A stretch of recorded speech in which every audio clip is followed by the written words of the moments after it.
1980 से 1990 के दशक में साउथ फिल्मों की सबसे मशहूर एडल्ट स्टार के तौर पर जानी जाती थी सिल्क स्मिता।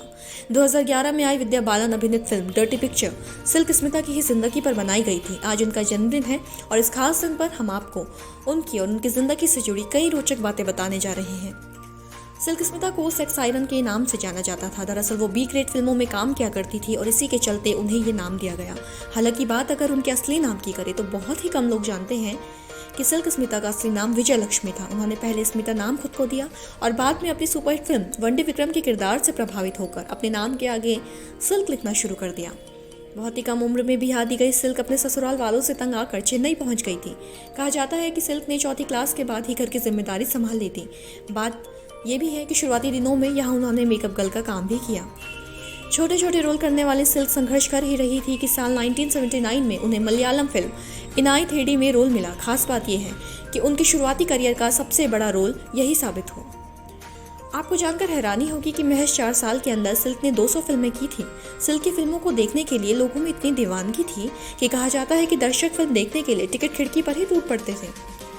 सिल्क स्मिता अपने दौर की सबसे महंगी एक्ट्रेस थी। दरअसल 1980 आते आते सिल्क स्मिता साउथ की लगभग हर फिल्म में डांस नंबर करती थी। वो इतनी पॉपुलर हो गई कि साउथ के सुपरस्टार रजनीकांत, कमल हासन, शिवाजी गणेशन, चिरंजीवी तक अपनी फिल्मों को हिट कराने के लिए सिल्क स्मिता का एक डांस नंबर जरूर डालना चाहते थे। स्मिता की डिमांड जितनी बढ़ी उनकी फीस भी उतनी ज़्यादा बढ़ती रही। वो उस वक्त पर एक गाने के 50,000 रुपये लेती थी, लेकिन बावजूद इसके स्मिता के एक डांस नंबर के लिए डायरेक्टर उनकी डेट्स लेने के लिए लाइन में लगे रहते थे।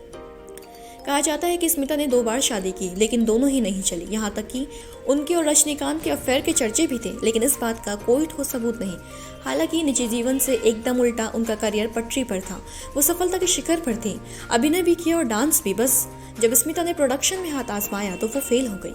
सिल्क ने लगातार 2 फिल्मों को प्रोड्यूस किया, लेकिन दोनों ही फिल्मों में सिल्क को 2 करोड़ से ज्यादा का घाटा हुआ और उनके प्रोडक्शन में बन रही तीसरी फिल्म कभी पूरी नहीं हो सकी।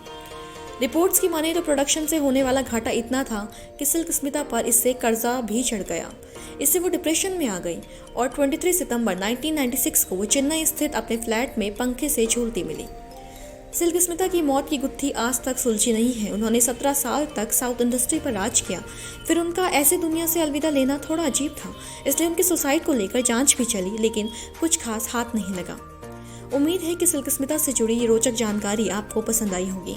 भारत की ऐसी ही हस्तियों के बारे में ऐसी ही रोचक जानकारी पाने के लिए बने रहे देवभूमि इनसाइडर के साथ।